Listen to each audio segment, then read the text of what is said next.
আসসালামু আলাইকুম। আজকের পর্বে তোমাদেরকে স্বাগতম। আমরা রয়েছি তোমাদের জীবন ও জীবিকা বইয়ের 47 পৃষ্ঠাতে। আজকে আমাদের টার্গেট মূলত 48 এবং 49 পৃষ্ঠাতে। 48 পৃষ্ঠাতে একটা গল্প লিখতে হবে এবং 49 পৃষ্ঠাতে কাল্পনিক পেশায় প্রযুক্তির ব্যবহার একটা চক্র রয়েছে, এটা সমাধান করতে হবে। তো আমরা শুরু করি। শুরু করার পূর্বে একটু কথা বলে নেই যে আমি কিন্তু নিয়মিত এখন ভিডিও দিতে থাকবো। তো তোমরা যারা নতুন এসছো অবশ্যই সাবস্ক্রাইব করে দিবা, বেল বাটনে ক্লিক করে রাখবা যেন ভিডিও আপলোডের সাথে সাথে তোমাদের কাছে নোটিফিকেশান চলে যায়। আর পূর্বের ভিডিও লেসনগুলো যদি মিস করে থাকো তাহলে আমার ডেসক্রিপশন বক্সের মধ্যে প্লেলিস্টে লিঙ্ক দেওয়া আছে, এখানে সবগুলো ভিডিও তুমি একসাথে পেয়ে যাবে। তো শুরু করি, লাস্ট পর্যন্ত থাকবে এই ভিডিওর সাথে। দেখো লিখছে এখানে যে আগামী প্রজন্মের স্বপ্ন বুনি, প্রকৃতির এক আশ্চর্য সৃষ্টি হলো মানুষ। এই মানুষ যা স্বপ্ন দেখে তা বাস্তবায়ন করার জন্য চালাতে থাকে সীমাহীন প্রচেষ্টা। হাজারো প্রশ্নের জবাব খুঁজতে খুঁজতে এবং হাজারো সমস্যার সমাধান করতে করতে একসময় তাদের স্বপ্ন হয়ে ওঠে বাস্তব। এভাবেই প্রযুক্তি দিনে দিনে উৎকর্ষের দিকে ধাবিত হচ্ছে। প্রযুক্তির এই উৎকর্ষের কারণে কিভাবে নতুন নতুন পেশায় সৃষ্টি হচ্ছে তা কল্পনা করে বের করার চেষ্টা করি। কাল্পনিক সেই সব নতুন পেশা নিয়ে একটি গল্প লিখি। তো তুমি তোমার মতো করে একটা গল্প সাজাইতে পারো এবং এই গল্পের মধ্যে কী কী কাল্পনিক প্রযুক্তিগুলো থাকবে এটা তুমি অ্যাড করে দিতে পারো। তো আমি একটা গল্প লিখে রাখছি। তো আমার এই গল্পটা হচ্ছে সংকলিত, মানে আমি কিছু লিখছি তারপর আরও অন্যান্য জায়গা থেকে হেল্প নিয়ে লিখছি সুন্দর করে। আর আমি সব ভিডিওতে অন্য জায়গা থেকে যদি কোনো তথ্য কালেক্ট করি তাহলে ওইটার আমি বলে দিই, ঠিক আছে? তো দেখো আমি কিভাবে এখানে লিখছি। তো গল্পের নাম হচ্ছে জাওয়াদের সফলতার গল্প। জাওয়াদের জন্মের পর থেকে কিশোরগঞ্জ শহরে খড়মপট্টি এলাকায় তার পরিবারের বসবাস। জাওয়াদ ছোট থেকে প্রযুক্তি নিয়ে বেশ কৌতূহলী ছিল। একবার সে তার নিজের গ্রামের বাড়িতে বেড়াতে আসে। এসে দেখে বিদ্যুৎ নিয়ে গ্রামের মানুষ অনেক কষ্ট করছে। সেই থেকে বিদ্যুৎ সংকট নিরসনে প্রযুক্তির ব্যবহার নিয়ে কিছু করবে বলে দৃঢ় প্রত্যয় করে সে নাকি। তারপর হচ্ছে পানি শক্তি ও বায়ুশক্তিকে কাজে লাগিয়ে বিদ্যুৎ উৎপাদনের প্রেক্ষিতে বিজ্ঞান বিভাগ থেকে সে পড়াশোনা শুরু করে। যেসব কাঁচামাল শেষ হয়ে যায় এগুলো ব্যতি রেখে নবায়নযোগ্য শক্তির আইডিয়া তার মাথায় ক্রমে ঘুরপাক খায়। মাধ্যমিক ও উচ্চ মাধ্যমিকে ভালো ফলাফল করে ঢাকা বিশ্ববিদ্যালয়ের হবে এটা, বা ঢাকা বিশ্ববিদ্যালয়ের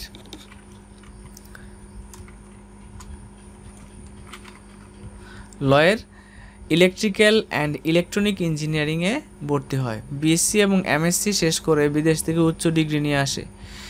নিজস্ব গবেষণার পাশাপাশি বাংলাদেশ বিদ্যুৎ বিভাগে নবায়নযোগ্য শক্তি বিশেষজ্ঞ হিসেবে কর্মরত আছে সে, মানে এখানে আছেন দিতে পারো, আছেও দিতে পারো। তিনি গ্রামের মানুষের জন্য বায়ুশক্তিকে কাজে লাগিয়ে বিদ্যুৎ উৎপাদন করে ঘরে ঘরে বিদ্যুৎ পৌঁছে দিয়েছেন। ছোট্ট করে লিখছি, একবারে ছোট্ট করে, তোমরা চাইলে আরও বড় করতে পারো গল্পটা, আর কি নিজেদের মতো করে সাজাইতে পারো। ওকে, তারপরে দেখো তো এইভাবে লিখতে পারো আর কি, আমি যেভাবে লিখলাম এভাবে তোমরা লিখে দিতে পারো, সমস্যা নাই। অথবা মডিফাই করতে পারো, অথবা নিজস্ব একটা গল্প তোমরা এখানে প্রেজেন্ট করতে পারো। তারপর দেখো 49 পৃষ্ঠাতে বলছে যে এবার আমার লেখা গল্পটি বিশ্লেষণ করে দেখি। এখানে চকটাতে আছে যে কাল্পনিক পেশায় প্রযুক্তির ব্যবহার। প্রথম যে কলামটা আছে এটাতে বলা আছে যে পেশার নাম। তো এখানে পেশার নাম দিবা, কাল্পনিক পেশায় ব্যবহার হতে পারে এমন প্রযুক্তির নাম দিতে হবে। তারপর হচ্ছে কাল্পনিক পেশার জন্য প্রয়োজনীয় নতুন দক্ষতা।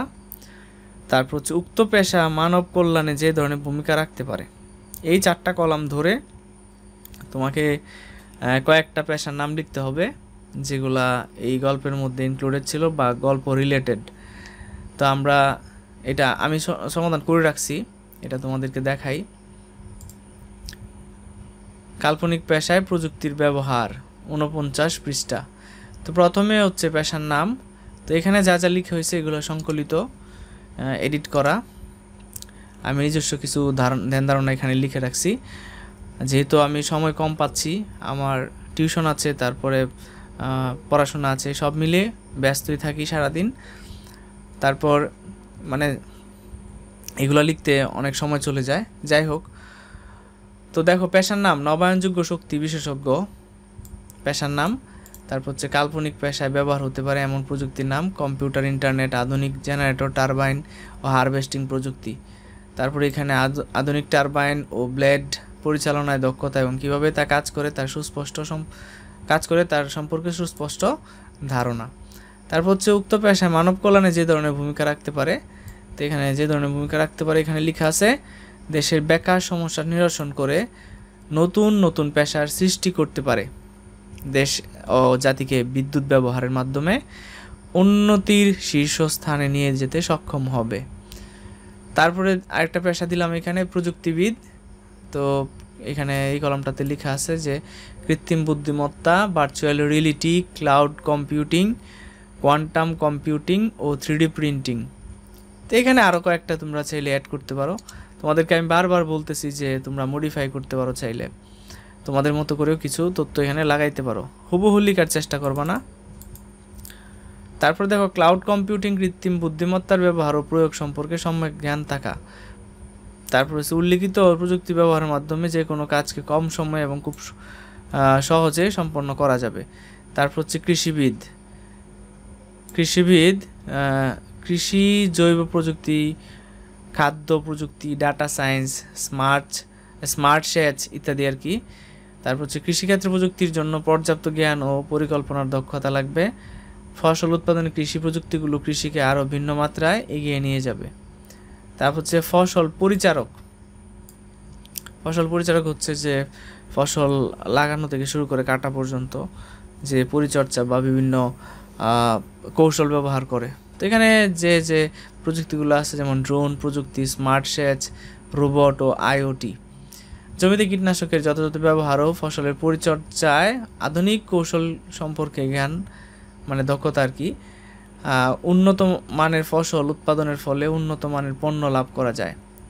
তারপর হচ্ছে ফসল প্রক্রিয়াজাতকারক, নির্দিষ্ট কেমিক্যাল, আইওটি ও আধুনিক প্রযুক্তির ব্যবহার, আধুনিক কৌশল অবলম্বনে বাজারজাতকরণ ও প্রক্রিয়াজাতকরণের প্রযুক্তিগত জ্ঞান। সঠিক প্রক্রিয়াজাত ও বাজারজাতকরণের ফলে পণ্যের মান ঠিক থাকে, এতে ঝুঁকিমুক্তভাবে পণ্য গ্রাহকের হাতে সহজে পৌঁছে যায়। পরিবেশ বিশ্লেষক, GPS, environment science, satellite data analysis ও মেট্রোলজি। তারপর হচ্ছে পরিবেশ ও ইকোসিস্টেম বিষয়ক তাত্ত্বিক জ্ঞান, পরিবেশ বান্ধব উপায়ে প্রযুক্তির ব্যবহারের কৌশল। তারপর হচ্ছে সামনে এইসব প্রযুক্তির ব্যবহারের মাধ্যমে পরিবেশ বিষয়ক নানা ধরনের ঝুঁকি এড়ানো সম্ভব। তো এটাই ছিল এই চকটার সমাধান আর কি। তো আশা করি তোমরা এই বিষয়গুলো ধরতে পেরেছ।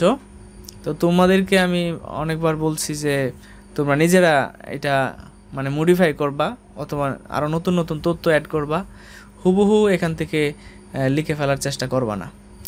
তো সামনের আরেকটা পর্বে দেখা হবে, সে পর্যন্ত সবাই ভালো থাকো। ধন্যবাদ এতক্ষণ সাথে থাকার জন্য।